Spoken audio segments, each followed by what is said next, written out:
Welcome to this episode of the Focus on Parliament show, where we discuss different issues, of course, mostly emanating from the Parliament, but of course, also of general concern.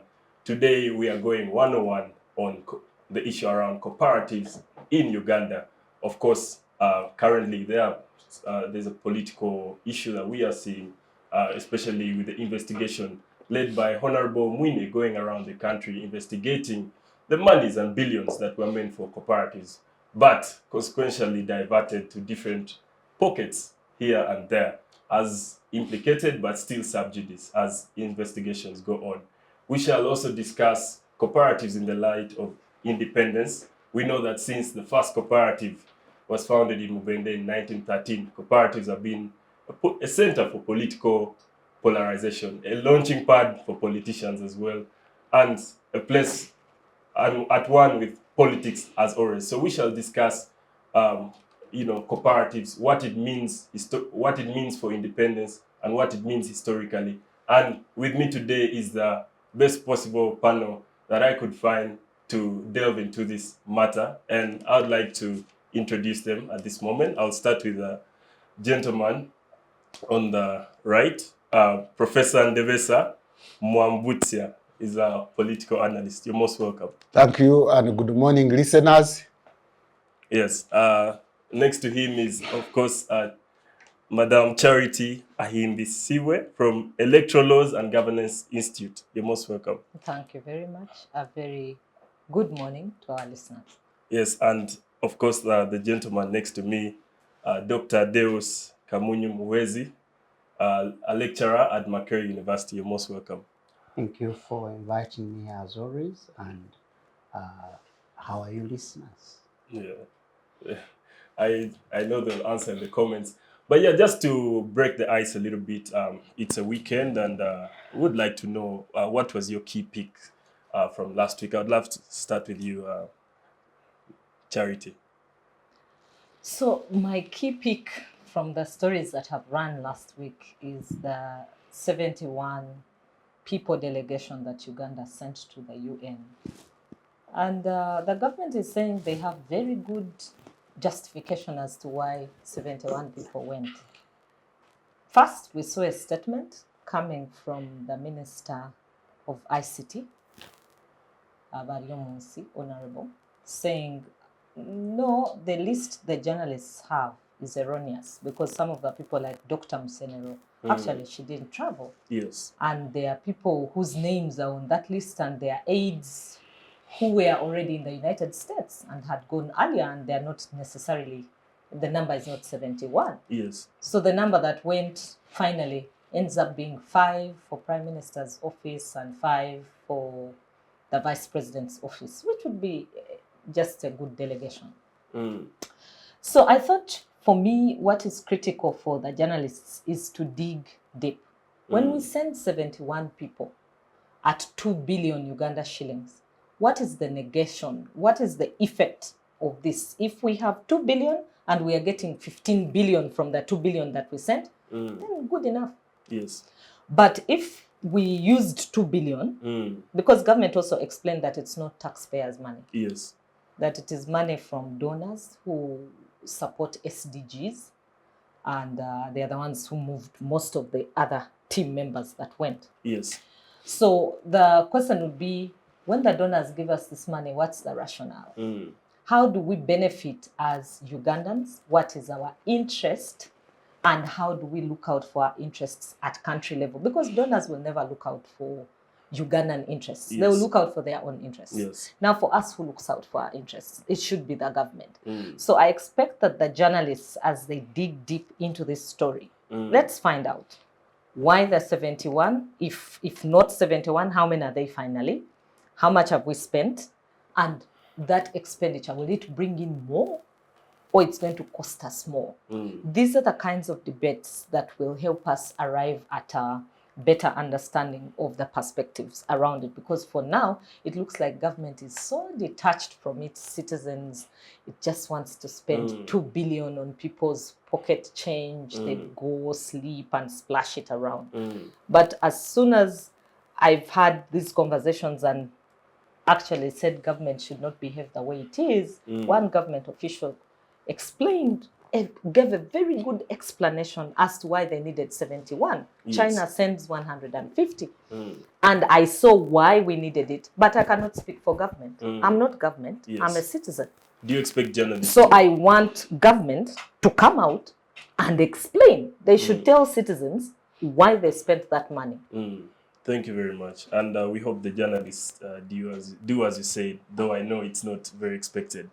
Dr. Deus, what stood out for you this week? Now, current affairs. In the elections of the bishop, was this rumor that possibility of something wrong going in there, like rigging. It's very disturbing. In the election of the bishop. And for me, it's a clear. This is the house of God, and the adults, bishops, big people, and candidates. You know, a candidate for a bishop is a very serious person, and so this does not reflect well on our society and where we are going. I know there will be some corrections, but I wish we reflected more. And you know, 84% of our, almost over 80, let me say, of our people go to church throughout the week.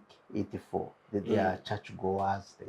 They love God. They worship God. And you know, they follow the Christian script, majority. And it talks about honesty and all these very good things. And I believe if we practiced what we are preached to, or we got to partake every hour, every week, this society would be one of the most beautiful societies. Unfortunately, it seems to also be like any other arrangement, political arrangement, where people maybe go to wash their money clean, or to, well, I don't know, maybe plead to God, or to feel comfortable with what they do wrong, but in terms of repentance. So the church issue is a serious matter to me, and I feel we need to reflect more. Yeah, interesting one right there. And Professor, what was your pick from the week that has just ended? Very many, but let me pick on one, the Bararo question. Yes.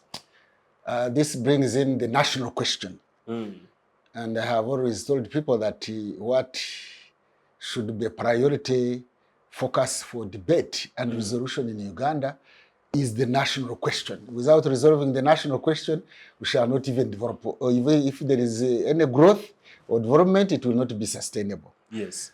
So if you have a scenario where a population in the same country goes to another region and they say, you go away, and you don't belong here, and yet you are in Uganda. And I'm not blaming those who are saying that they should go away. I'm raising the national question. Why do you think one population is saying another population should go away from their land, should be expelled from their land? First of all, that is a population in northern Uganda which has been declared by UBOS, Uganda Bureau of Statistics, to be the poorest in Uganda. I think actually sub-region in terms of multidimensional poverty has been found to be the poorest. And then I think where the Bararo come from is not even clearly defined. There is that debate as to where they coming from, where did they come from, how did they come, where did they come with all these cattle, and on which land did they go, and those issues. So that is a national question which poses a dilemma, which needs to be addressed.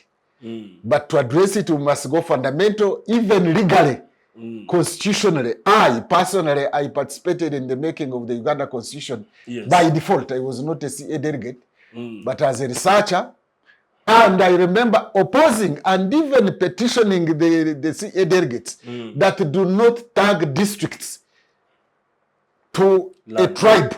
A tribe. To a tribe. Okay. You see, they would say Chitugumuguru and Omoro of Acholi.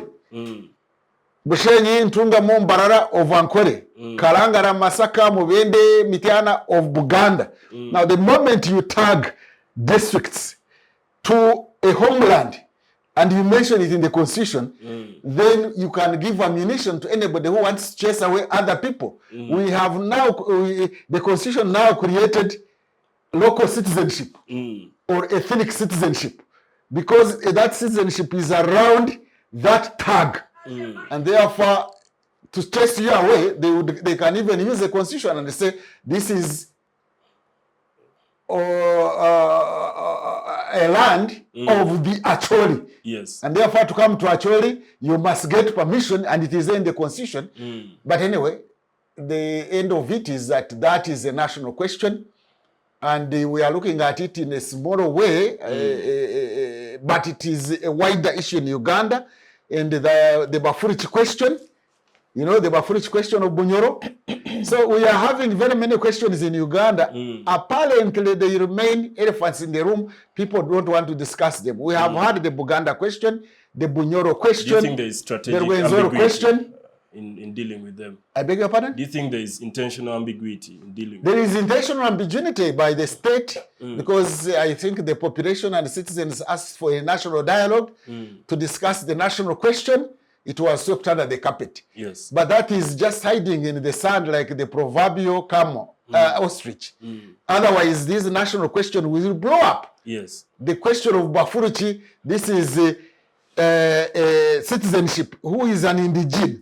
Who is the owner of this land?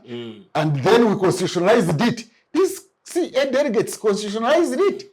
When they tagged areas to tribes. They would simply say Soroti, whatever of Teso. And therefore, you are creating Teso land, Acholi land, Buganda land, Bunyoro land, Ankole land, Toro land. Once you create it, and people use it as an instrument or as a weapon to chase away the non-indigenous, then the constitution can be partly blamed. Thank you very much, Professor, for that insight. And some of those are very complex questions. National questions. Unfortunately, many have been left unanswered. But Professor, I would like to start with you on the topic of the day around cooperatives. Recently, a committee was inaugurated to study the fall of the Cooperative Bank in 1999 and all the events before that, with the goal of seeing the feasibility of bringing back such a bank. Of course, cooperatives have long been a fight against exploitation and exploitative means of government. What do you think about the cooperatives situation in Uganda in the light of the upcoming Independence Day? Thank you for that. The cooperatives started in Uganda way back since the 1913. Yes. And throughout they had a rise. I think the decline now started with Idi Amin and the fall. But by and large, the mission of the cooperatives was emancipation. Yes. Was social emancipation. And cooperatives provided a space for social mobility. You know, in Uganda of late, there is going to be no more social mobility. You are born into a poor family, you are going to remain poor. But the cooperatives were an instrument, were a vehicle for social mobility. Yes. And they were supposed to fight for economic rights. Actually, they fought for economic rights in Uganda and equality, especially the colonial rule or colonial system had created racialized economy. Where the Indians were middlemen and the industrialist exporters were Europeans, yes, and the Africans were tillers of land. So the cooperatives came in to challenge that arrangement, that economic political order. And actually they also became schools of democracy. It is through cooperatives that Ugandans first learned the art and the system of voting. popular vote. Yes. It was cooperatives. And actually the leaders of independence, if you flash back, most ministers at independence had been schooled into cooperatives. Very many of them, if you talk about Ngobi was the chairperson of Busoga Cooperative Union, Magezi was the chairperson of Bunyoro Chitara Cooperative Union, Wesiba, I think, had participated in Ankore, and the Otemare Madis and others, and even in Teso, the Obuangos, the Kilias from Eastern Uganda, these were former cooperative leaders. So now that is a historical trend. Then we get independence. Now this independence of ours has become actually a problem. Instead of continuous emancipation, it has now taken a seat back. So since actually Governor Cohen had promoted cooperatives in Uganda, I must say this was a colonial governor, but at least we remember him for being progressive. No wonder he was from the Labour Party, which is more progressive in Europe, in UK. So they were actually supported, they were funded by the state to bring about equality. Then in the 1960s, they started to, since independence, they started to be used in a partisan manner. I think that one caused the decline. Of course, Idi Amin's economy declined there more.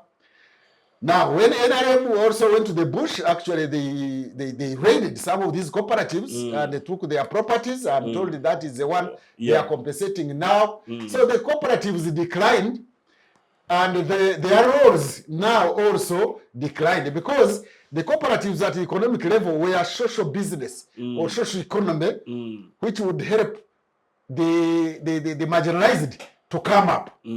They also did not only do marketing, but they were also a channel through which people could get inputs, and good inputs at that.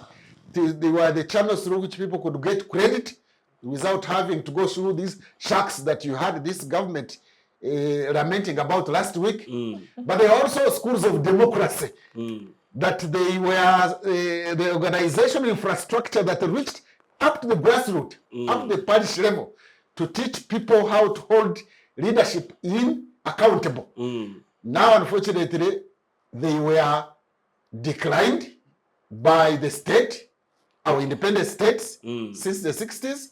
And here we have reached a level now where cooperatives, instead of being schools of democracy and accountability, they are now being turned into vehicles for corruption, political corruption and financial corruption. Yes. And that is very unfortunate. We should reflect on the whole question of cooperatives from the time they were set up, the mission they had, which were good missions. Yes. Especially for me, the mission of being vehicles through which there could be social mobility. Our parents, we of our generation, managed to pay for our school fees. These were peasants. My father is a peasant. Doesn't know how to read and write. But his son is now a teacher at a university. Today, it is almost impossible to reach that level. The social mobility has been almost frozen. You are born in a rich family, you go to better schools, you get good jobs, you get good education, get good jobs, and you remain up there. Yes. You don't have the social mobility. That is why in those days, actually, this Teso, when you read the history of Uganda, Teso had overtaken Buganda in cotton production and other areas by 1930s. The Acholi, the Lango areas, now they are ranked the last because they lack an infrastructure at the grassroots that can cause economic development, economic transformation, and social transformation, and even political transformation. That is the unfortunate thing. Yes, which is really interesting, Professor. I was checking today, and there are over thousands of cooperatives in the country. But, you know, there must be a structure that is really dimming their significance within our system. But clarification, if you don't mind. Yes. I think they are talking about SACCOs, which are finance cooperatives. But the cooperatives that are in the news are producer and marketing cooperatives, Yes. not SACCOs. which are financial cooperatives. Yeah. Unfortunately, even a SACCO by its name is supposed to be a savings and credit association. Instead, now there is no saving as such, but they have become the vehicles through which government money and patronage can be dispensed to the population. And we will get back to that issue around capitalize, how these cooperative unions, both SACCOs and cooperatives, are being capitalized and how that affects them. But I would like to move on to you, Charity. A scandal awaits. Of course, it's still sub judice. The committee is going around the country, led by Mr. Mwine of the Trade, Cooperatives and Industry Committee, under the orders of course, the Right Honorable Speaker Amongi, that they investigate monies that since 2018 were disbursed to several cooperatives. A case in issue, because it was the first area to be moved into, is Busoga Growers Association, where we saw a scandal around, billions of money, around 15 billion disbursed, but only 5 billion reached. And there were several people, including 18 MPs, implicated. We have lawyers, a law firm, 2 law firms getting almost half of the money. And then even the money that reached the cooperatives, kickbacks to people in Ministry of Trade. What do you make of this, glooming scandal? I know it's once again just another scandal among many, but this is the first of its type in terms of cooperatives and how it has, how the journey of cooperatives. So kindly your reflections on that. So I think Professor has done a good job on the contextualization of cooperatives and why they are important and what they can achieve for us as a people and how they can be used as vehicles to promote socio-economic rights. Most of the times we talk about civil political rights and we forget the socio-economic rights. But socio-economic rights from scholars like Max Weber would show you that once a society is able to support themselves, when they are rich, then they can push for change. They can influence a lot of things around them. But when you're a poor man, you have no voice. Okay? A very poor man cannot say anything to anyone and they hear them. But when you have a bit of money, you speak and everybody is listening to you. True. So the question you asked me is Parliament. So the Speaker a month ago realized that 150 billion, which had been sent to cooperatives, had not actually gotten to the cooperatives where it was supposed to go. And the reports that she was receiving in the Committee of Parliament was that, from the Committee of Parliament on Cooperatives, was that the cooperatives were complaining that they haven't gotten this compensation coming in from government. And the compensation is really supposed to help them in about 2 or 3 aspects. 1, collaboration. 2, partnerships. And 3, building financial muscle for those particular cooperatives. And Professor Mwambutsya has been telling us that one of the economic issues that would have been looking at is how farmers had been organized around production of particular crops, which are export crops, cash crops for Uganda. And he talked about Soroti with cotton, and there's Bugisu with coffee. Buganda also had Omwanye Terimba, and I think they've tried to revive it in many places. And if you look at our export of coffee, it has been fluctuating right now. We're not doing too well. Why? Because we're failing to organize well in these cooperatives that are supposed to ensure steady supply. Now, when the Speaker says, let's investigate this money, in essence, she's saying, we are not seeing the effect, the ultimate effect. And government is saying, look, we want more Ugandans in the money economy. But how do you take Ugandans into the money economy with PDM and you forget the cooperative? And this is what I think Professor told us just a few minutes ago. He said, you see, in the cooperatives, you are taught, you're given self-help tips as a farmer. Yes. You are taught what is best for your soil.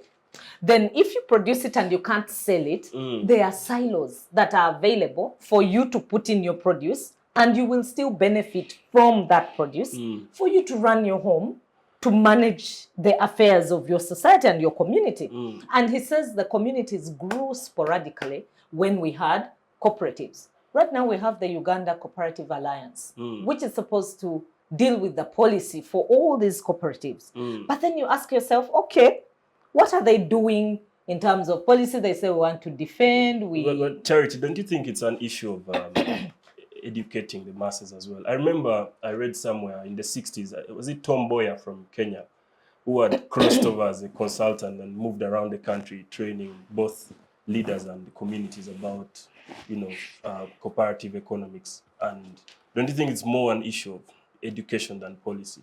No, I don't think it is more of an issue of education. Ugandans knew what cooperatives did for them. But it has been a while. It is a political question. So once it became polarized, like he said, the first step of destroying them happened during the time of Idi Amin. And then NRM seemed to carry it forward, because the only way NRM was going to keep themselves in power for a long time was to disrupt certain processes. And one of the processes that was disrupted successfully was cooperatives. But it has ended up costing us in terms of look at the poverty levels. Why are those levels never changing? And if they're changing, there is small shift. He has told you about Acholi, but actually Acholi comes second. If you look at the UBOS report, it comes second after Usoga. Remember, that's why when the president visited Mayuge, he said, you people are still as poor as this. He made this statement on a national TV. Now, Mayuge would never have been like that if the cooperatives had been maintained in these places, okay? Because then the farmers, because you know there's a disconnect between what the farmers are producing and how it is marketed and how it is packaged and how it is then exported or sold out. And that is why we have things of aflatoxins, and now Kenya can't take certain products from Uganda. Those things are coming out of failure to organize farmers around cooperative unions. But when they were organized, we had good products that we were putting out as a people. And I think that government, if they are truly committed to sending Ugandans into the money economy, they should spend time in fixing what they unfixed in the cooperatives. Yes.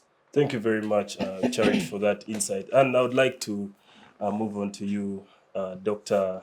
Deus. There's a committee that has been set up to hopefully revive the cooperative bank. I would like to know from you, what are some of the advantages of having these cooperatives, especially he spoke of social mobility, but at a wider level. But I also wanted you to speak on to what Charity kind of hinted on, that this regime had to sort of take down some structures, one of which includes cooperatives, which is very close to unions, and you're pretty famous unionist in the country. It's pretty close to different types of unions. I want to know what you make of that, but also why we need the cooperative bank and the cooperative system back. Yeah, I've been approached by an enthusiast of this project, Cooperative Bank. And I want to believe that what they are thinking about is different from these circles. And that this outfit must be or should be a creature of the already cooperating. I don't know. They are circles, and they seem to be dispensing some money, or they are vessels for dispensing by the politician. But this outfit, the cooperative bank, should, to me, according to me, should be a product of a structure in place of cooperating. The cooperative societies should be in place in a way that they are trying to build institutions for financing itself.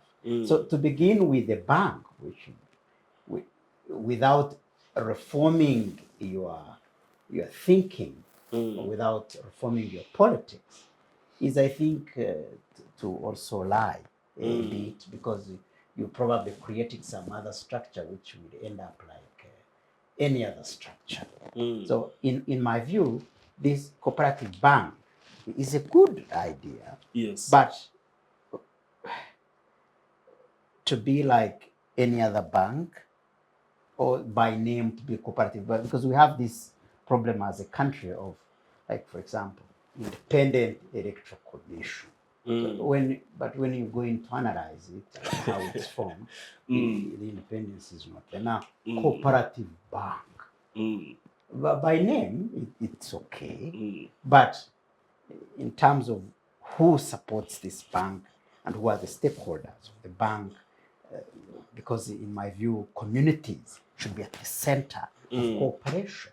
Because if the cooperative society, the cooperative bank, cooperative societies were for communities and based on production systems, the way Prof puts it, the produce marketing cooperatives, meaning there was something people were engaged in terms of production. It earned them money, and in the process they got other advantages, training, and a financial institution evolved.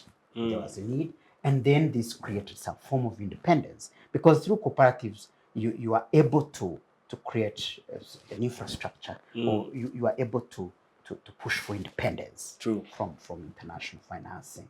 And so to begin with the cooperative, thinking it will be capitalized by, I think, donor money or government grant, because your check is only 25.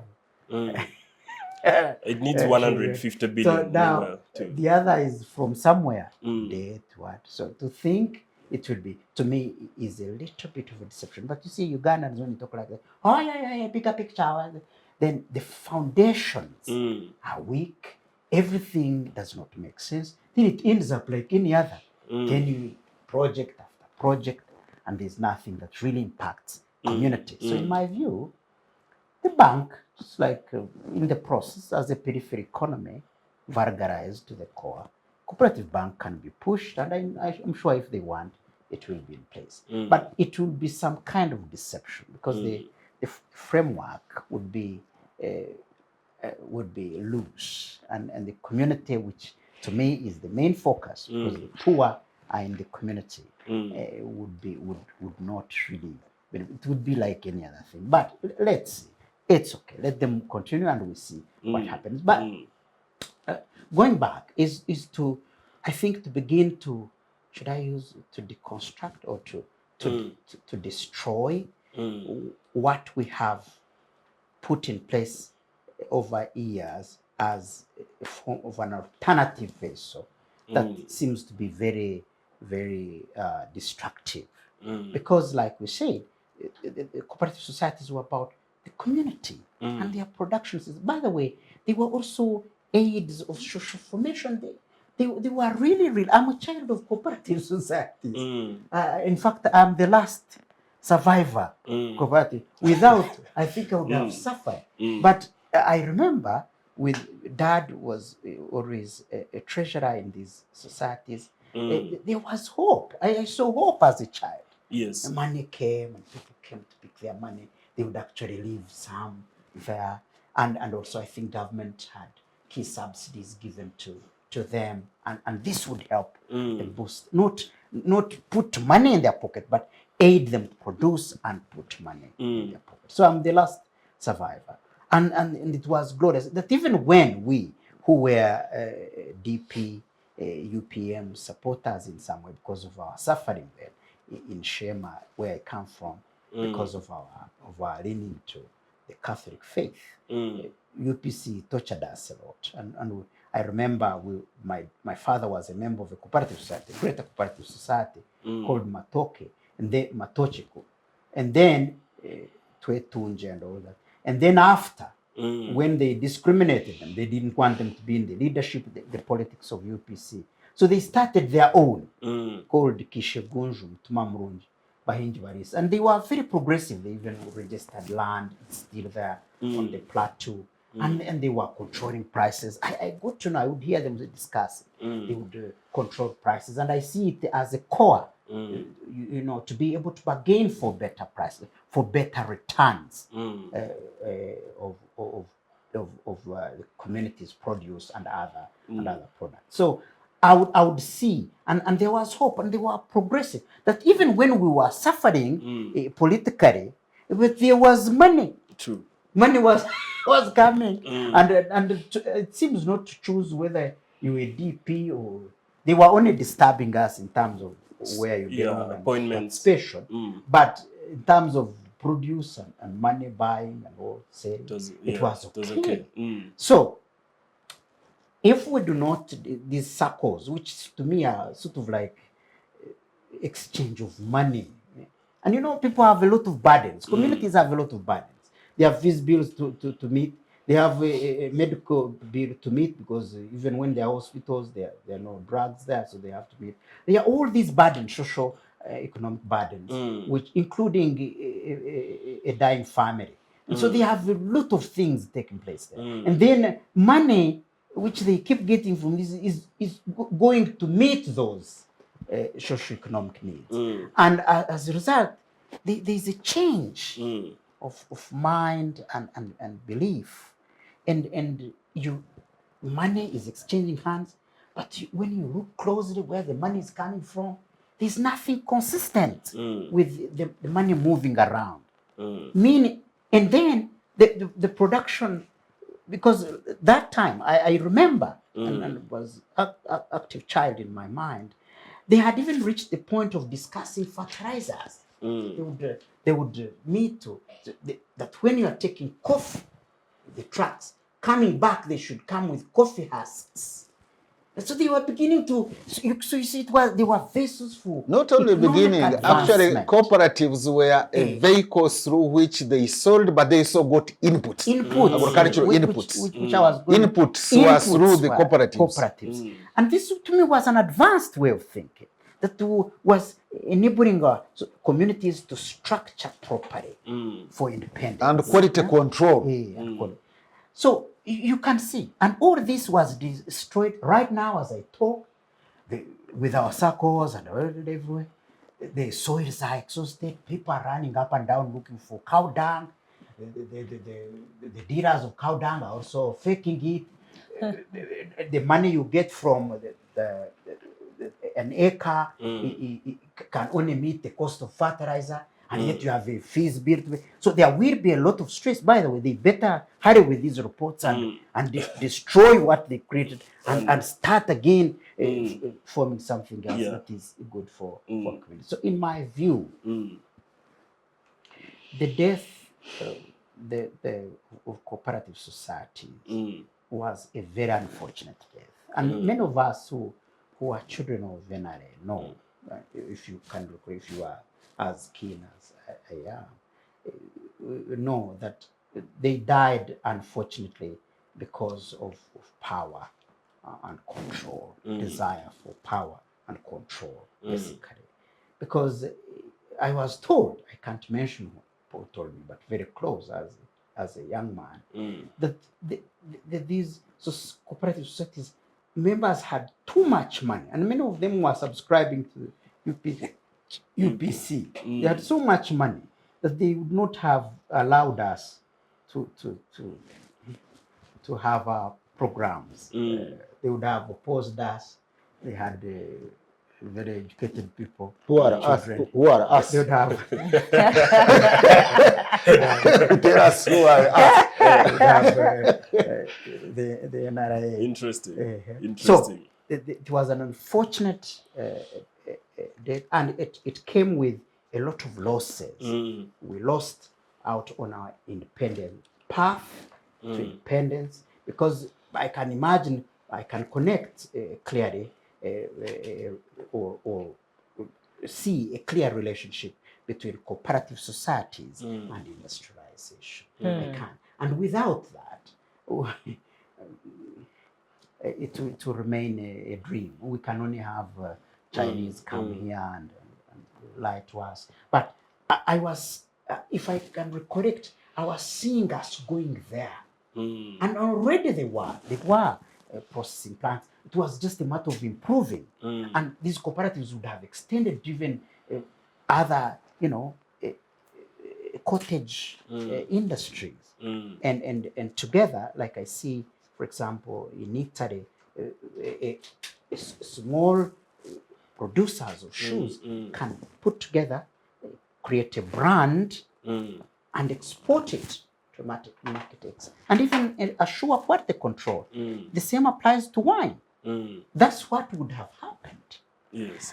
So And the way we forward may be now. unfortunately lost out, and it's unfortunate. I would like to. No. But I just wanted to interject when Sure. Doctor was talking. For example, right now we have a lot of milk. When Kenya closes that door of milk, milk is poured by farmers, and to produce it is very expensive. Yes. Ugandans do not have the capacity to consume it. It's only consumed mainly by people in the West. But we have got a market in Algeria. Yeah, you talk about a market in Algeria which you will not sustain. The president about 7 or 8 years ago went to Abu Dhabi and UAE and he said, you guys love goats and halal meat and all these things. Me, I have enough goats in Uganda. Let me go back and we supply you with goats. He only supplied for 3 months. They looked for goats in this Uganda and the goats were nowhere. He said, but you mean there are no serious farmers of goats? Now, this kind of question would not have arisen should you have cooperatives that were organized around production of particular goods. In fact, even those goods can be consumed by the local population. Because what would happen is information would seep down into Ugandans saying, milk is good for this, it's this, you should not just reject it, and then people will take this milk. And if the people outside are not taking it, you have it there. Right now, France has a crisis of wine.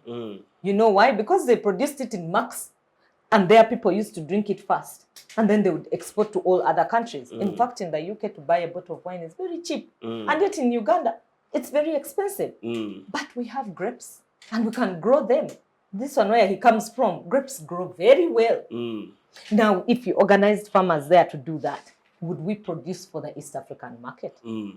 Thank you very much. But also something you need to think about seriously. Prof can expound on that. You see, an undernourished population is a defunct nation. True.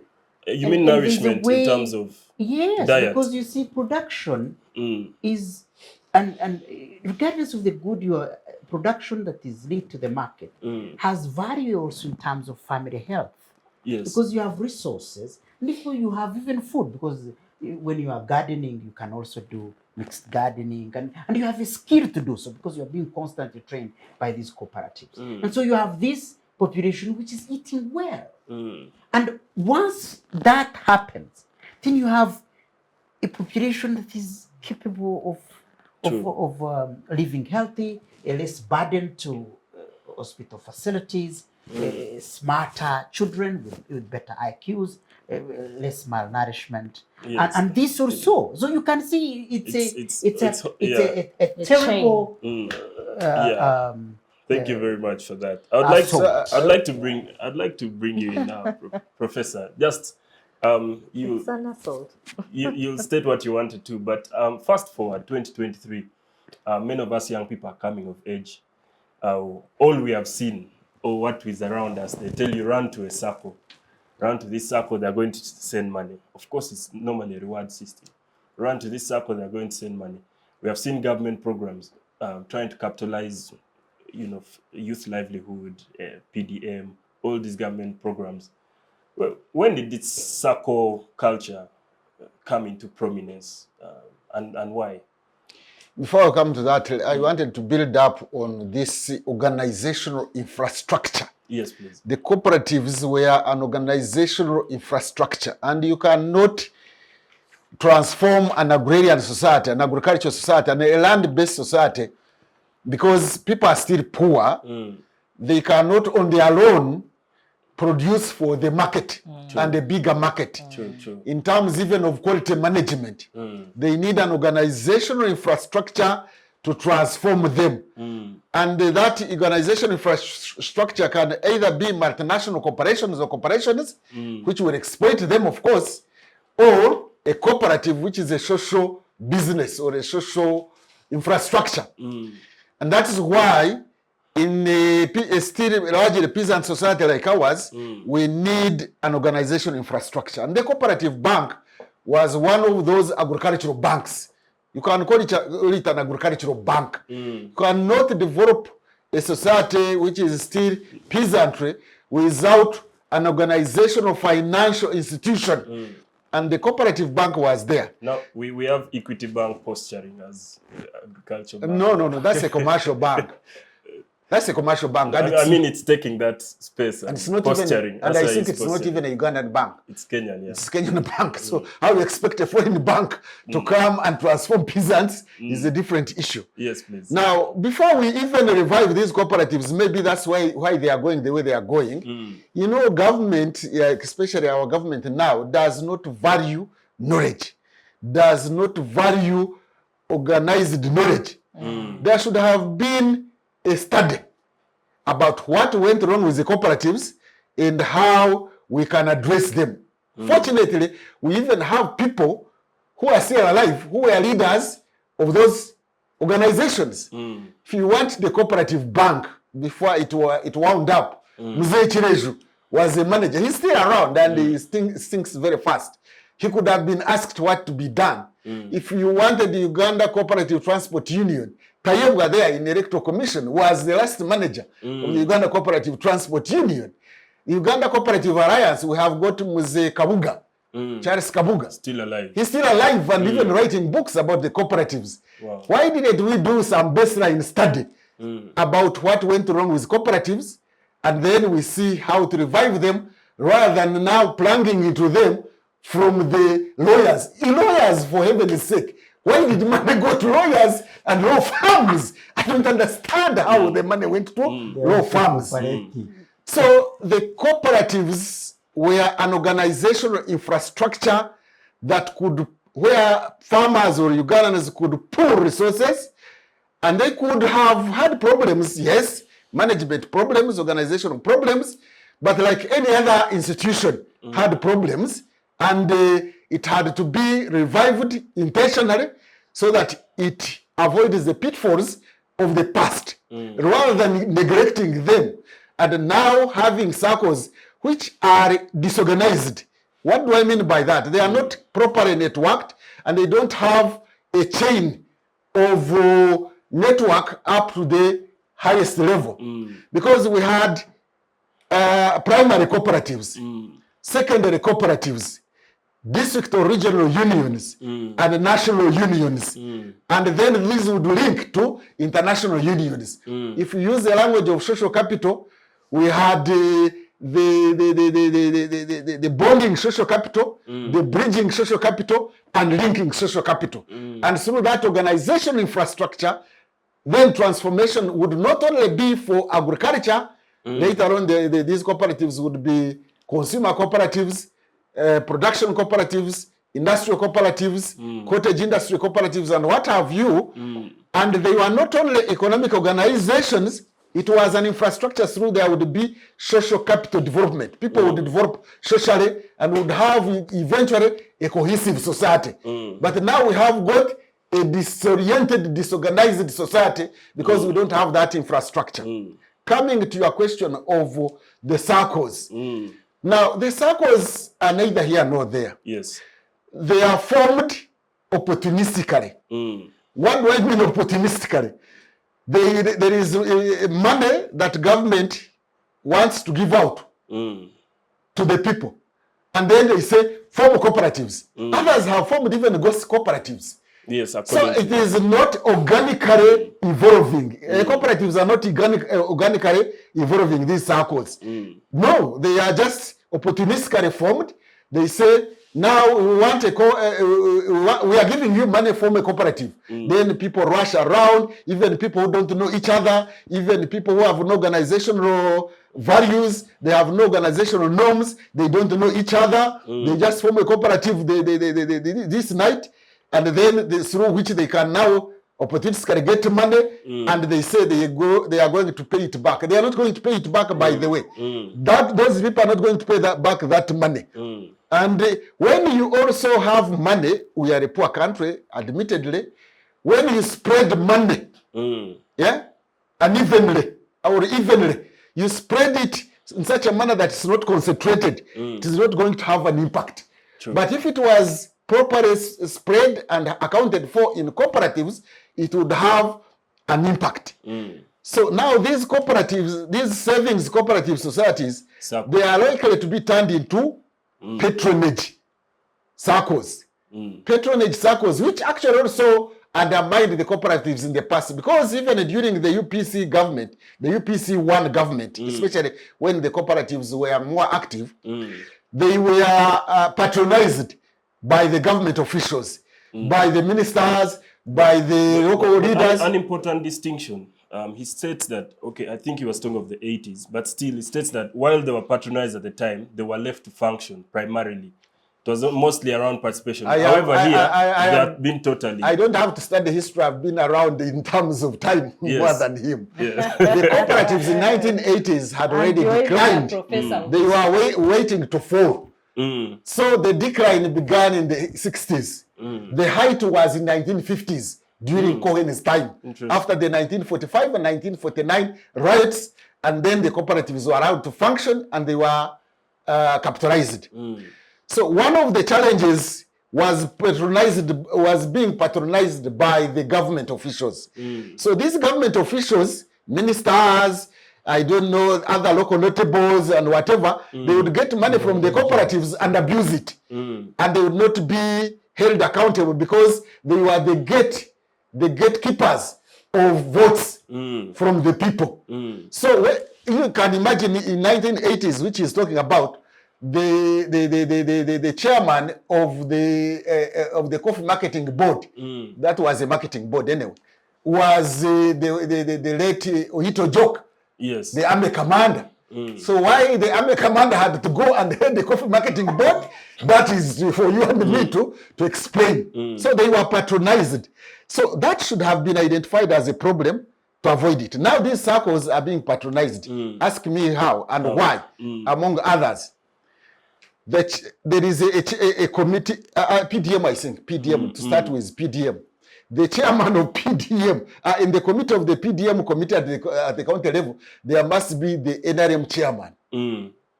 Regardless of whether that area has returned a loop or FDC chairman, it must be the chairman of NRM to be on that committee. Now it is going to be turned into Kasimo issue. It is not going to be really as a vehicle for economic development. They are not going to follow the economic logic. They are going to follow the political logic because they are being patronized. And the people, when they are getting it, they say, oh, the NRM government has given us money. By the way, one time President Museveni said something.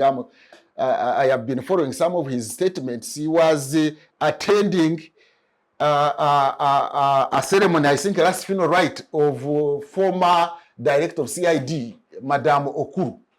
He was somewhere there in Lango, I don't know which district. And he made the statement to the effect, it came in the papers. He made the statement to the effect that I think this was not this PDM money, but the other money, maybe a myoga, that let's first give it to the NRM people, and then the others will follow. Now, the moment you patronize development funding, and you expect it to be a revolving fund, so that people go use it and then put it back so that others can access it. Once it is following a political logic, people are going to eat it and they will not pay it back. That is what actually made the cooperatives decline. When they were patronized, the Minister of Cooperatives would be like the cooperative manager. And then he would appoint other people who were campaign agents. And then campaign agents will appoint other campaign agents.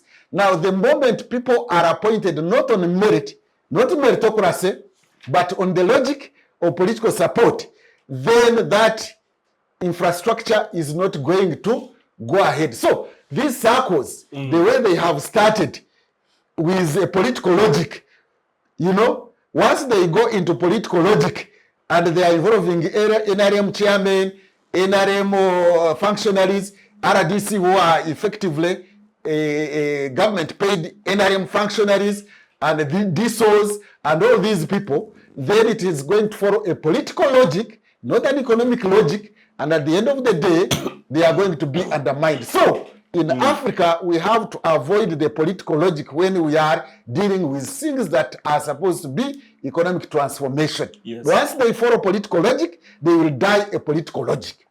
Thank you very much. And for that deeply insightful and contextual discourse, Professor. And right now we are going to take a brief break. And when we come back, we shall continue to delve into matters concerning the cooperatives in Uganda and the different issues that have arisen in the current affairs, but also in the general discourse, especially in the light of the upcoming Independence Day. Stick with us for the second segment. Digital rights are those human rights and legal rights that allow individuals to access, use, create, and publish digital media or to access and use computers, other electronic devices, and telecommunication networks. Digital rights include a right to freedom of expression, information and communication through technology, a right to privacy and data protection, a right to credit for personal works, a right to universal and equal digital access, a right to identity, a right to anonymity, a right to be forgotten, and a right for protection of minors, among others. The state's digital rights are frequently violated through various unfair actions, for example, blockage of websites and social networks, theft of credentials, unauthorized use of people's data for personal gain, privacy intrusion, online censorship, arrests and intimidation of online users, internet blockages, and the proliferation of laws and regulations that undermine the potential of technology to drive social, economic, and political development worldwide. It is hence every citizen's responsibility to respect rights of other digital users and to speak out or report to the responsible parties when one's rights are violated. Welcome back to yet another segment, and today, together with my panelists, we are delving into matters concerning cooperatives in Uganda. Of course, in the light of the upcoming Independence Day, as we stated throughout the discussion, cooperatives was the one way that Ugandans meaningfully shot towards this ideal of independence. Has gone through several ups and downs as discussed, and the history of which was largely dealt with in the first segment by my very capable panelists. But also, we are trying to understand in what context do the current affairs come in, which includes a countrywide investigation into alleged swindling of funds meant for cooperatives, but also the committee that was inaugurated to go and find out, given 3 months, I don't know, Professor, if that's enough, but they were given 3 months to research why the Cooperative Bank collapsed in 1999, and report back with the hope of finding a feasible way of resuming that banking system. But we will get into whether a cooperative bank, in its old sense, can fit into the modern banking regime of Uganda. But I'd like to come to you, Charity, first on. In the first segment, of course, you talked of the death of cooperatives being one of the modus operandi of this regime. But what about the argument that, this is a free market and it should be led to be, liberal? Or are the two mutually exclusive of each other?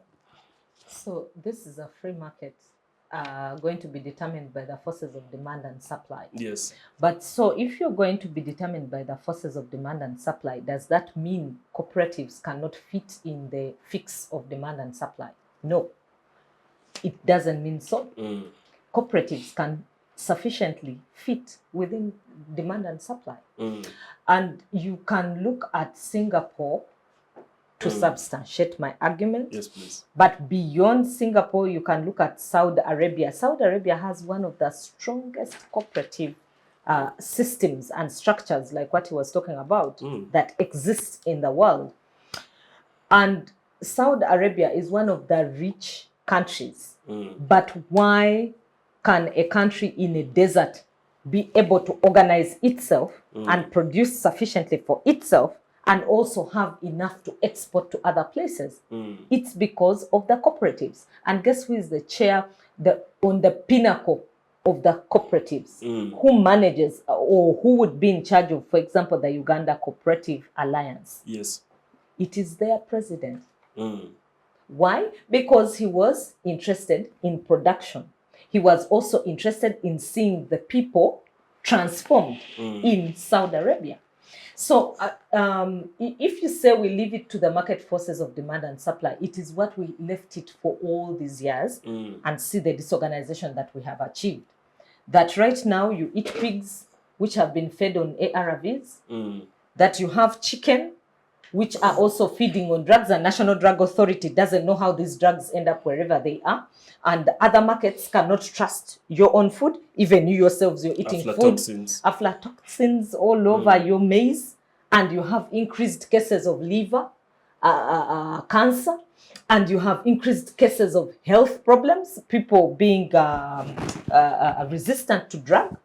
But for its own information, Yes. it seems as if the framing of the discussion is as if cooperatives are state. No. Cooperatives are also private sector organizations, Yes. but in a social business. I've finished. Thank you. They can be private sector, but for me, I'm thinking... Only regulated. Otherwise, they are private. For me, I think that if the state had a stronger arm and was a bit more organized, because I don't know how the 60s looked like, and I don't know what kind of structure it looked like, but I am talking about the Saudi Arabian structure. The state itself has had a big arm in how they have organized. I think for us, our problem is we mix 2 or 3 things: politics and socio-economic rights. Now, every time politics comes ahead of social actions, then you lose it.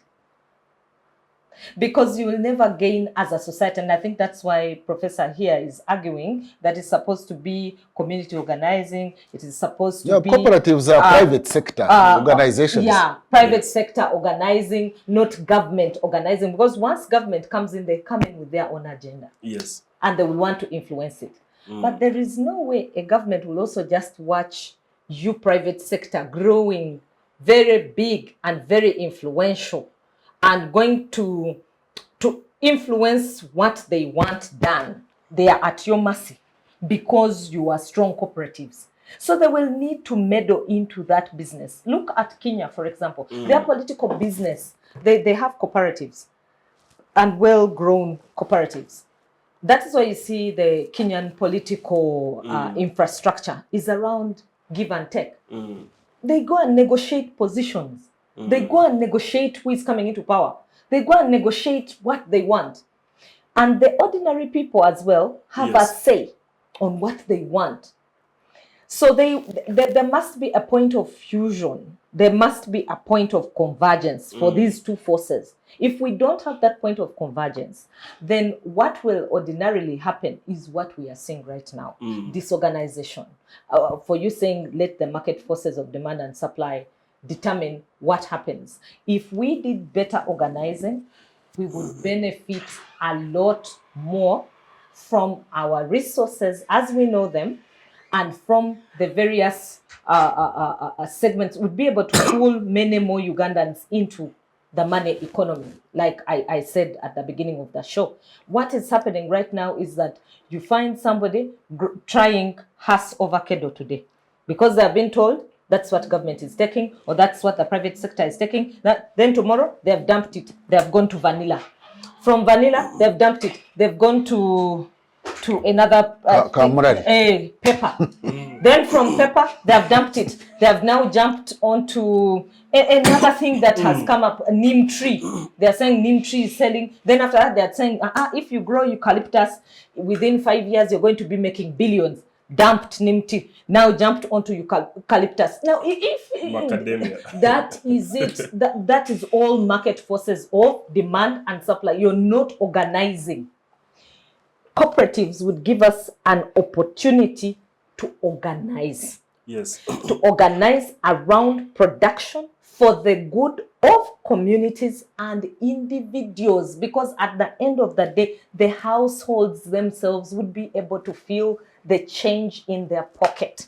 But right now you can't see that because people are scattered, jumping left, right, and center. And every farmer who tries out something, it doesn't work. Some of their produce even gets stolen in the gardens, gets rotten from there because they don't know who to supply. There's a time Ntungamo here was growing a lot of pineapples. They're saying they're exporting them to Rwanda and they were exporting them to Kenya. Right now, go and look for the pineapples. Are they there?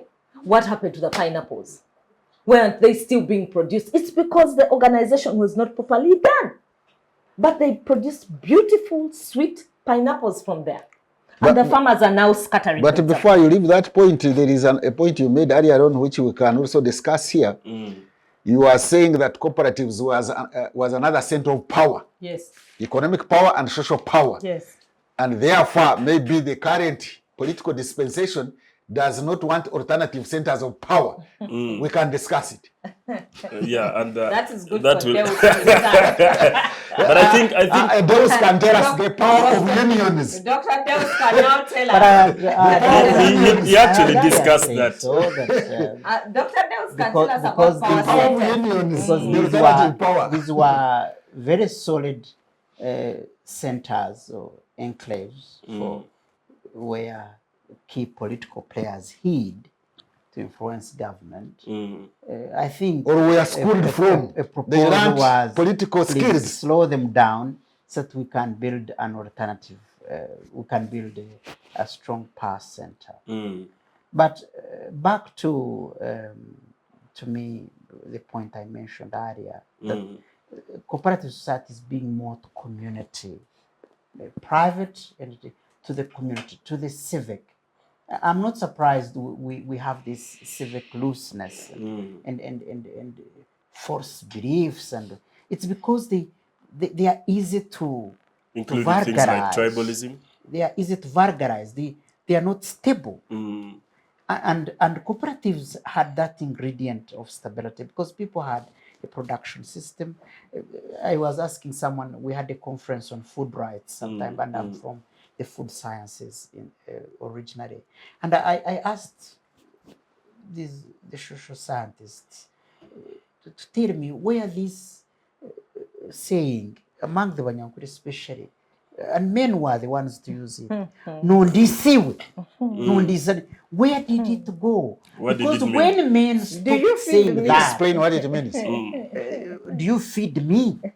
When men stopped saying that, society disintegrated. They it still means say it. no, they say it in the lighter sense. Because then, when society was stable, men and women, the pillars, there was stability that communities were bright. And in cooperative societies, there is an aspect of independence. You can go and do research.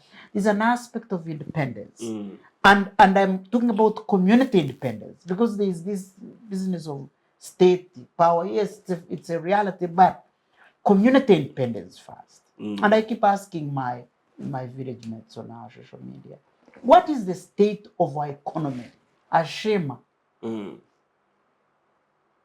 No one even ever answers me. Everyone is around there. Government, what is our state of economy? Can we have a state of economy as a district every year to see how our farmers are doing, to see the progress, and whether we can create industrial parks? With cooperative societies, such a question would have been answered because you would have just aggregated productivity in each and every cooperative grouping, and you focus on it. And these cooperative societies, I know by today, would have produced enough jobs to absorb our children. Right now, in the state of economy of our district, I am also including the number of jobs my district is producing yearly or whatever you may quarter.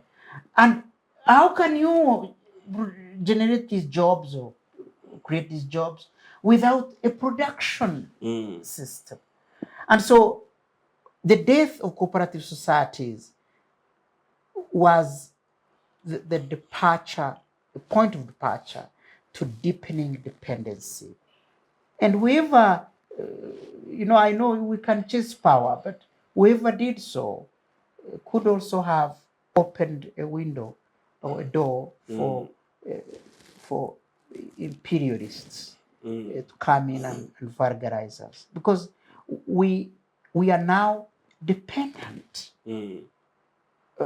And let me tell you, the money moving around, this one you're talking about in circles, Yes. is unaccounted for even. I don't think it comes from our Consolidated our small things we produce. What. It's money from somewhere else, and it's moving around, and it can fly away as and when it wants, and you cannot easily. But with cooperative societies, the worst that could happen would be the produce not being bought, but the people would remain with at least what to feed on. True. And social cohesion. What to exchange. They can even do barter. If you give me this and I give you this. At least the worst would have been that. By the way, if cooperative societies existed, I would have been, and in future I'm going to request Parliament to give a glass of milk to every child who is below, who has who is stunted throughout the country every morning. True. Because it's important. Because how do you prove that they are stunted? A malnourished. No, there is evidence. The money weight, There can be a nutrition statistics. And you give them a glass. And his area is one of the worst. Bushenyi now has the most stunted children in Uganda, and they say it is a model district. But you know that is paralysis. Yes. So, in my view, the group of people in this whole thing who are assaulted most, and yet they are the really pillar of society, are children and women.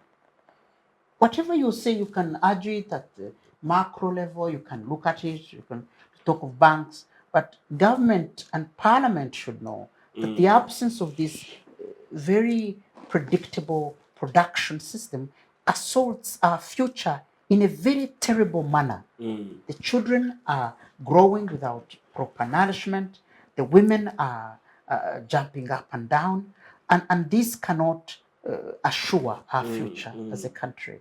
You can go and connect properly, but cooperative societies aimed at harnessing this, growing an able, well-nourished, strong child with a strong brain and IQ to be able to tackle the problems of the future. And along the way, you see, these were it was a school, like Prof is saying. It also had the ability to grow skill, the ability to focus on the outside, because I remember, for example, my dad would go to Kabwe to check on the price of matoke and come back, would bring back information and feed it to the people on Echitehurza, or where they were meeting locally. And so they were schooled. And this was a daily endeavor.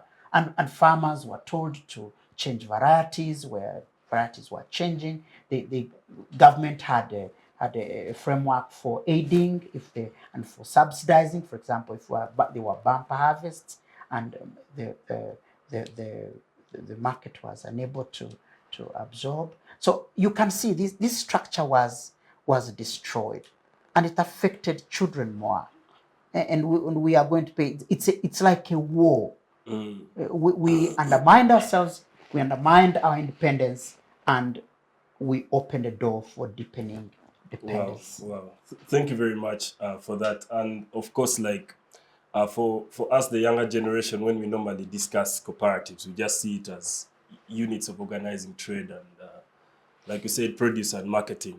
But they have a social role, yes, a political role. The social role is actually something and I'm even just national integration. Learning from the panel, and it's really impressive. I feel like it's almost basic structure of nation building.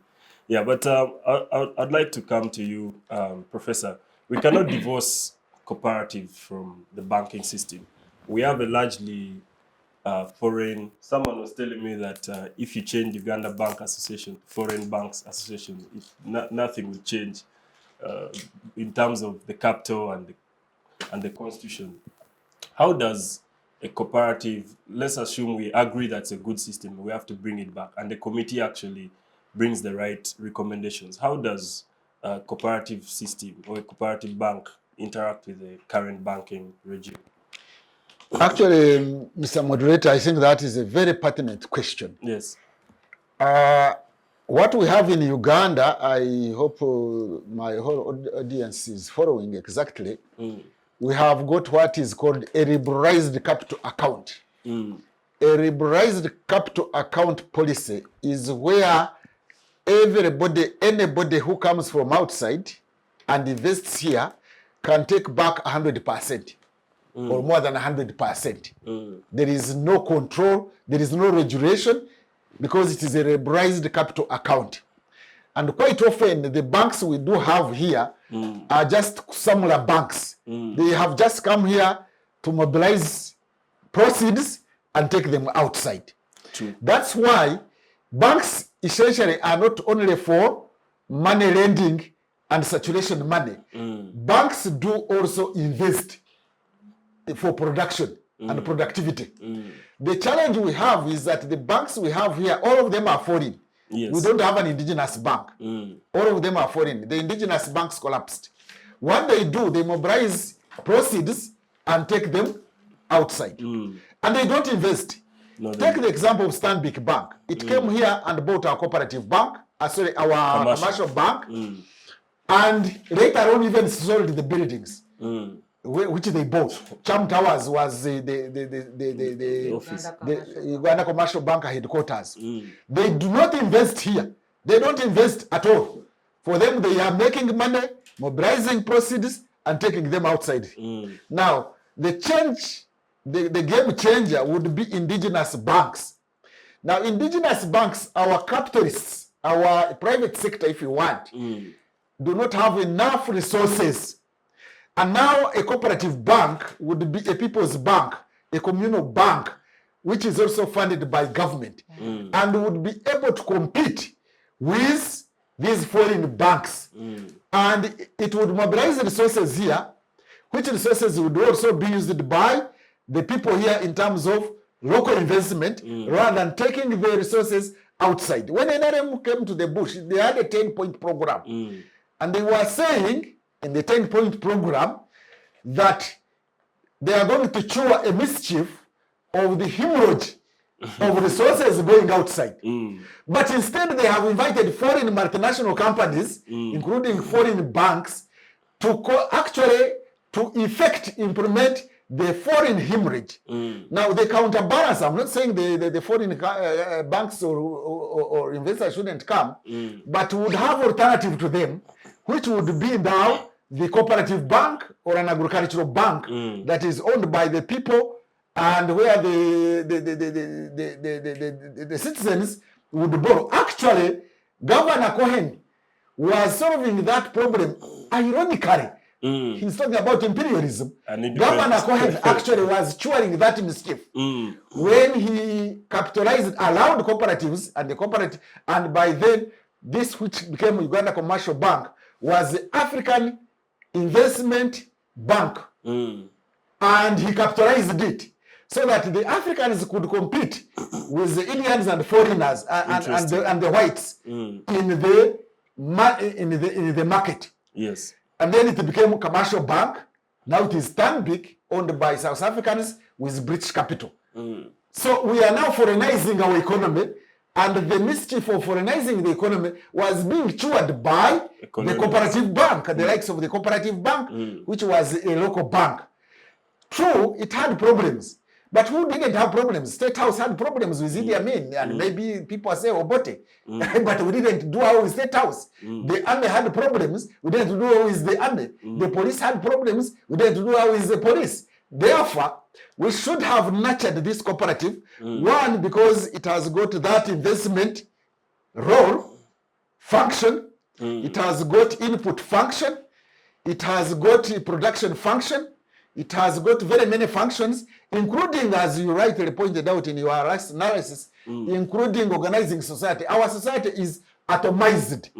It is disaggregated, disorganized. We are not a cohesive society. And one of the channels through which Uganda could achieve national cohesion was through the cooperative bank. By the way, as cooperative bank and cooperative unions. By the way, there used to be annual conferences where all Ugandans of all walks of life would meet, and they have got one mission, promoting cooperatives. Today, we don't have such organizations. We would have political parties, but you can see nobody trusts the political parties. So there is no unifying factor in Uganda, and the cooperatives was one of the infrastructure of society where people united. So when it comes to financing, the cooperative bank, first of all, since most of the cooperatives were growers cooperatives, was like an agricultural bank, where now the citizens could access money for investment, financial inclusion. But there was also crop finance, whereby even people would be given crop finance to mobilize and buy the produce. But people could also borrow from the cooperatives. If you didn't pay, they didn't have money to pay for fees, then you would get money from the cooperatives using your crops as collateral. You don't have to go like today. You go and borrow from these money sharks, whom the government has even realized too late. You know, many people are indebted. Of course, the country is indebted. We are in a crisis of indebtedness. Individuals are indebted. Some people have run away from their families. Yes. Some have gone to Iraq because they are running away from the debt collectors. So the cooperatives would come in as middlemen there, leaving out actually the sharks, the middlemen. So the cooperative bank would come in handy to mobilize national resources for domestic investment. Now, the current commercial banks we have, which is foreign capital, they mobilized domestic resources and expatriated the resources, which is the hemorrhage that actually the 10-point program was talking about. So we cannot have an integrated self-sustaining national economy, which they came talking about. Incidentally, that thing was not discovered in well. I don't know whether people know where that one came from. I can give you even the page where it came from. It came from a book written by Justinian Rweyamamu, who was the chief economic advisor of Nyerere, published in 1975 by Tanzania Publishing House. He's the one who wrote that statement, integrated self-sustaining national economy. But I'm not saying it shouldn't be for us also. We can borrow from our friend Rweyamamu. So how do we do that one? How do we have an integrated economy? How do we finance road development? How do we finance road transformation? How do we even cut out what now the government is talking about as mindset change? You see, that mindset change must be done through an organizational infrastructure. So the organizational infrastructure would be the cooperative, where farmers who are progressive farmers and those who are not progressive, and where government can come in as a community mobilization to educate the farmers. You are not going to do it just because you have come from Kampala one day and you call a meeting as RDC and you start addressing people, preaching at them, preaching at them. You are ignorant. You look at these ignorant people. Why are you doing that? We are going to arrest you the way they are doing. Now, the law is going to catch up with you. We are going to arrest you. Farmers are now scared out of their skins. The cooperative bank would be, the cooperative bank and the cooperative union and movement and societies would be an infrastructure through which mindset change would take place. And it had already done so in terms of technology transfer. There was technology transfer through the cooperative unions, because the cooperative unions were an organizational infrastructure through which the community would go to get agricultural education and the financial education and management of books of accounts education and things like that. Now we don't have an infrastructure through which mindset change will take place except through the RDCs. People who are completely detached from issues of economic logic. True. And whom people fear and whom others suspect. And it's a reward position. They don't trust them because, politicians are not trusted, whether in government or opposition. So lack of trust will not allow these government policies to be implemented. There will be an implementation deficit because there is no trust. Once you don't have trust, you can't have people accept policy changes. So we have to be very careful and have in place trusted institutions. And the cooperatives were one of those trusted institutions through which government policies could be adopted and adapted. Wow. And when you were talking about mindset change, I was reflecting on the recent submission by the Minister of General Duties, Akasule Lumumba, on the performance of the government allocations. And mindset change was one of the last, with a 17% impact level. So perhaps one more point about trust. It is now said in the topic for today we are discussing, which is derived from what has happened in Parliament. If parliamentarians are the ones who got involved in misappropriation of the cooperatives' money, how will the ordinary person and other people trust that members of Parliament, when they get a recess and they are coming to talk about PDM, are coming with something valuable to them? Lack of trust. There is no more trust in politics and politicians, and they are the very people who are coming to effect mindset change. How do you accept the programs and ideas of somebody who is already in the media for having misappropriated your funds? So there is no trust. That is one of the victims of independent state. This independent state is not trusted. And unless we address the question of low trust or no trust and go back to the drawing board, then government programs will not succeed because people do not trust the agents of this change. You had something? There's a book which I think now is in Aristotle. It's called Poor Economics, and I would encourage us to read it. It's a narrative by Daflo and Benange, the Nobel Prize winners for 2009. They are both MIT professors. And they did very good randomized studies. I've talked about it before. And they were focusing on how the poor think. And the poor poverty is what we are talking about here. Yes. Because if it wasn't, we wouldn't be coming here for these cooperatives. Because they also have a role in tackling poverty. Actually, one of the very key roles cooperative societies play is in trying to avert poverty.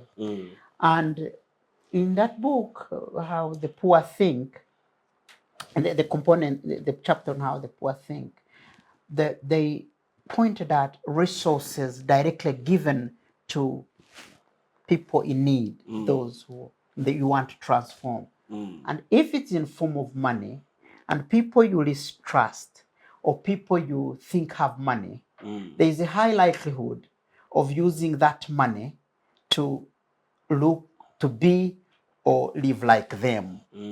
So there are randomized studies. Every time donor money was given, or they give money to their study groups, let's say it's the business community, to improve their business, to market, to add more stock. 2 years after, they would find the business the same size. But going to their homes, which they visited at the beginning, they would find flat screens. They would find they're eating rice maybe, or they have changed the menu. And so this can be extrapolated to our current situation of PDM money and this SACCO money and government involvement. It's like Prof said, these are organic. Usually cooperative society should be left to be organic, private community initiatives. We should only come to their aid by looking at macro and micro factors that could impede them, and then help them to thrive. Or punishing those who are corrupt and eating their money, regulating them. And then they thrive. But in the current way of doing it, just like all other programs, because they are all like help. This money is being looked at by community, and even those eating it are not without conviction. that this money is for them to eat. There's no accountability. And really, the villagers also have the money to eat. So those ones also grabbing it from along the way, are also looking at it as money for eating. But After all, the people on top, the MPs started eating. And the ministers and the permanent secretaries, I think they have almost interdicted the permanent secretary of Ministry of Cooperatives. Imagine. I think the permanent secretary is the one who advised the cooperatives to get lawyers. So I have seen in the papers that the secretary to the treasury has stopped her from being the accounting officer for the ministry. I don't know. Interesting. So you can see that. Imagine a corrupt person coming to you, telling you how to change your mind. I thought we are mess. And you even give money to this person with a bloated stomach, coming with guards to tell hungry people standing in waiting for you waiting for even a meal. What, some beans, just to tell them to be patriotic, to change their mind. And the same applies to a business community. People who have done business supplies with government, deals, political opportunity, are the ones coming to tell these young people to be innovative and be business oriented. It's a terrible maneuver, corrupt maneuver, which has now been, is being seen as normal, but it's abnormal. So in my view, this whole thing of cooperatives and government being directly involved in giving money in a political way is unsustainable. Yeah. You allow this to be organic institutions with a vision. Let's say farmers of cattle keepers with their milk, and say let's work together. And then if they come to you saying assist us with at least accessing a tax-free importation of tax-free cans or a milk cooler. Now, then once the bank is in place, you put money in there to help them get this cooler, and you also tell the customs man, say, please don't attach tax bill on it. That to me is progressive. It's for community, it's for people. They'll be doing it on their own. You even have less, but the problem is politicians will be, they will be independent. They will say, they will tell us, no, Ndebesa, you feed me. And that way we won't be able to control them, and they will vote objectively, and the corrupt people will not go through, or they will vote ideas. Some information here. The first 5-year development plan, it's not long ago, we are in the third now. The first one, when it was being launched, because this was from poverty action plan or whatever, when we started these development plans, when it was being launched, there was Professor Adedeji. By then, he was the director or the chairman of the Africa Commission, UN Africa Commission, Development Commission or Economic Commission. He warned that this well-written document will never be implemented unless we stop political patronage. But they never learned. Political patronage is going to kill every government policy. Because, as we said earlier on, how on earth did the money going to cooperatives get involved and entangled in members of parliament to distribute it? It doesn't make sense. Rather than being aside and oversight it, they got involved in eating it. So how did that happen? Their solution, therefore, for the new cooperatives is principle number 1, get out political patronage. Let the politicians not be the patrons for the cooperatives. I would like to come to you, Charity. Of course, there's a lot to comment on, and you can do that as well. But from what I'm hearing, I mean, it makes so much sense. country with cooperatives, especially for our society, I find it hard to imagine that there's nobody advising the leadership in that direction. Are they willing? But are they open to advice? But where do we go from here? And of course, as we move into where do we go from here, we have a young generation never experienced, unlike Dr. Deus, who was the last, I believe, is a generation survivor. A last survivor. I believe he's a generation older than me. But we have this big population of young people never experienced, cooperative world. How do we get back to such a something? Or it's futile. So I think that what is happening in Parliament is a positive way to start the conversation, because we never would have had this conversation about cooperatives until when Parliament decided to do an investigation on the 150 billion that has been misappropriated to the cooperatives. But Now, Charity, with all due respect, you know how most Parliament investigations end. Yes, yes. Most Parliament investigations, okay, they might end the way we predict them to end, but that doesn't mean there is no record. Okay. So the Hansard would have the record, and there would be recommendations that will state why we still need cooperatives in Uganda. And maybe these recommendations will not even be implemented. Yes. But one thing we have heard strongly from this conversation today is that the burdens that government struggles with, you see, a government is supposed to provide services for its people. And actually one of the reasons why they struggle during elections is because the people say we don't have hospitals, we don't have roads. You know, today I passed Mwanda Road and there was a sewage pipe that has burst, and it is perpetual. It always bursts and the place is always stinking. You're in the city center, and this is not the only place where this is happening. It's all over. Now, because the people can't see this disconnect, the cooperative societies, what would they have helped? Once the people have amassed wealth, they work on those community roads themselves. You will see more feeder roads. The health centers will be better. They'll be better managed because now the people themselves, we have said here, they will be healthier. We will have innovation from the young people. The young people will now be more innovative because you're thinking, okay, if these people have organized themselves around, and I'm going to give the example that I love most, the Chinese example, that the Chinese saw the Americans had produced a phone.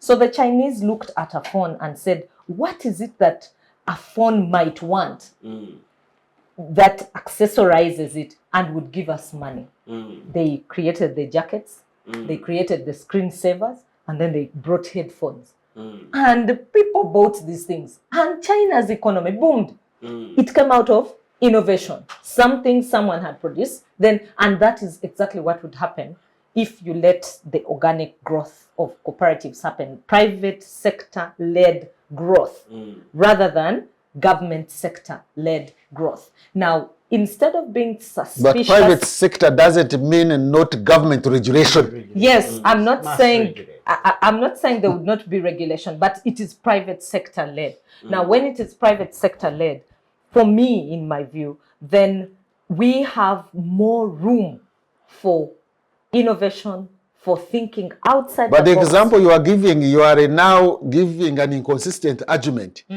China has got state investment. Yes, China has State investment. Yes. So their capitalism is state capitalism. But you see, You see, it is contradicting you as private sector led. China is state led capitalism.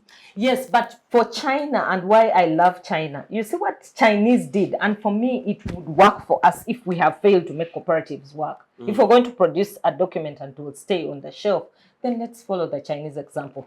China carried its students and took them to America. A big chunk of Chinese were learning and relearning.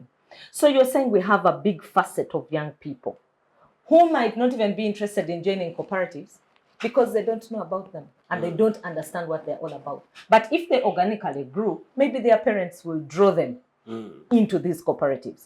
But for me, I see an opportunity in the cooperatives. If government can let the cooperatives return without Patronage. political suspicion on them, we would grow at a sporadic rate. Then also, But do you see it happening in this? In this political dispensation, I don't see it clearly happening. But since we're having a conversation around parliament and money passing on to the cooperatives, we can do what we call 50-50.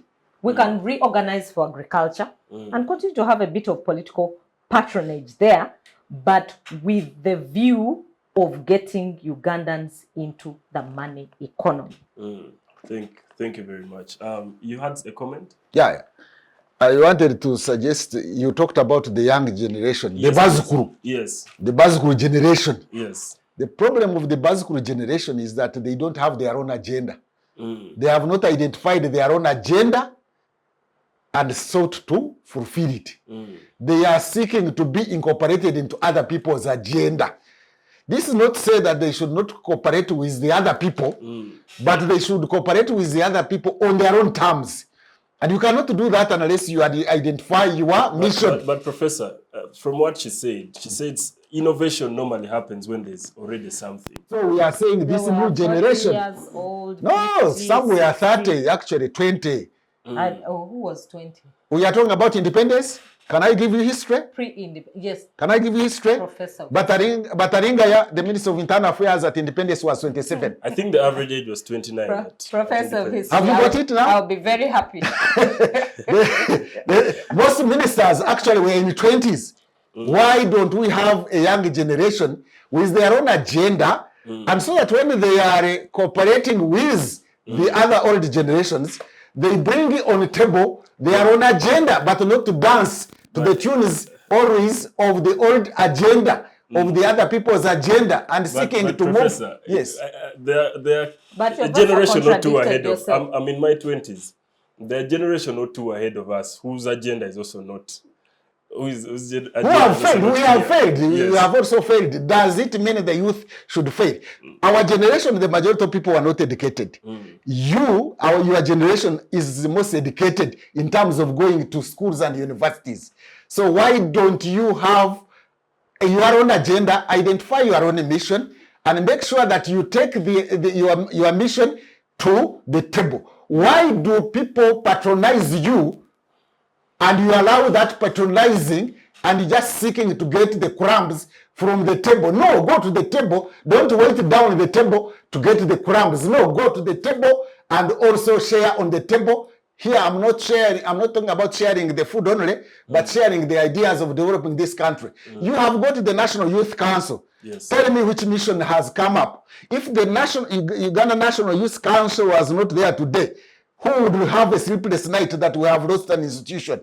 Who would have lost it? But your generation has blocked that National Youth Council, because for you to be a member of the National Youth Council, you need to be from the NRM. Unblock. If you don't come from the You are NRM, the youth are the majority. if you don't Unblock. come from the NRM, then you will most likely not make your way into the National No, Youth but Council. I am saying that even those of the NRM Youth Council should seek to have their agenda. If you go to South Africa, even ANC has got the trade union people who go there with their own Because agenda. they have the space to be able to create that agenda. But there is no space for young people now to create an agenda. When the space is not there, you create the space for yourself using youth power, using union power, using youthful power, and be organized.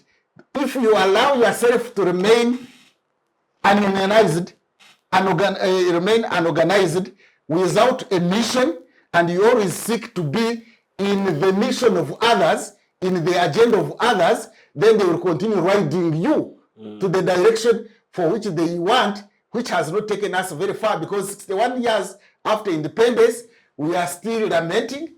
Independence found us when we were a least developed country. We are still a least developed country. Independence found us ununited, disunited, not a nation. We are still not yet a nation state. Independence found people with a hoe. It is still with a hoe, a hand hoe, not machinery. So the same things of independence, the national questions that we talked about at independence, I would like to interest readers in Uganda to go and look at a report that was published in 1961 talking about the disunity of Uganda. When you look at it, that is where we still are. It was called the Munster Commission Report or Uganda Relationships Commission Report. When you read it today and the predictions they made 61 years ago, 62 years ago, are the same today. Why haven't we made a distinction, a difference? Because we have not, as organized society, sought to be independent of the state. The independence we got in Uganda was state independence, not citizens' independence. We need to have citizens' independence as well as state independence. But hitherto, we only have state independence without citizens' independence. Thank you very much. And as our time is fast spent, but I'd like to hear from you, Dr. Deus, as well. Where do we go from here? But you see, maybe to premise my where do we go, you see, we are talking about the community. You know, I will take that line, which is advisable in the academy, that you toe a line. So, cooperative society is at community. And one of the key roles is to push for independence of these communities. And when you're talking about independence, you're talking about own agenda. And so when children are born in this structure of independence, they definitely would also behave and act independently. So here we are, a broken society without tools for independence, unable to shape for independence. So it would be a surprise, like I said earlier, that you are asking for a clean child from a leper. You already have a disoriented society, and you expect their children to be oriented, to be focused, to have an agenda. Yes, whether you like it or not, you must have an agenda. And I keep asking myself, to the young people, usually when I'm asking young people, sorry, not to myself, I'm always asking young people, what would Nyerere be thinking at your age? What would Mandela be thinking at your age? What would Sankara be thinking at your age? And maybe that's where young people should, because the state of Uganda, the state of Africa, in terms of young people and what we see in the news, young people dying at sea, being run after by dogs in the developed world, climbing barbed wires and falling down and with their children, their wives. That kind of state is pathetic. So even for leaders to begin hiring planes to go to United Nations to give hopeless speeches, it is a state that disempowers if you are really, really serious.